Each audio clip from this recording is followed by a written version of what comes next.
पुढची महत्त्वाची बातमी, पर्याय न राहिल्यामुळे मुख्यमंत्र्यांच्या वारंवार भेटी मंत्री उदय सामंतांनी उद्धव ठाकरे यांच्यावर टीका केली आहे। तर अनैसर्गिक युती जास्त काळ टिकत नाही, उदय सामंतांनी महाविकास आघाडीवर निशाणा साधलेला आहे।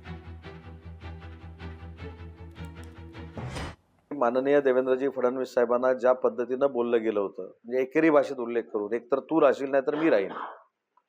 त्याच्यानंतर अनेक लोक मुख्यमंत्री होण्यासाठी ड्रेसिंग देखील करून होते आदल्या रात्री, पण नंतर सगळं भ्रमनिरास झाल्यामुळे आता पर्याय काय उरतो। शेवटी मला असं वाटतं की याला सरेंडर असा शब्द मी वापरत नाही, पण आता पर्यायच न राहिल्यामुळे मुख्यमंत्र्यांच्या वारंवार भेटी होत असतील। माझं मत असं आहे की महाविकास आघाडीमध्ये हे घडणारच होतं।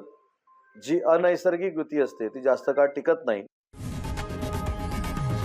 लोकशाही मराठी ऐका, पहा, जागरूक रहा।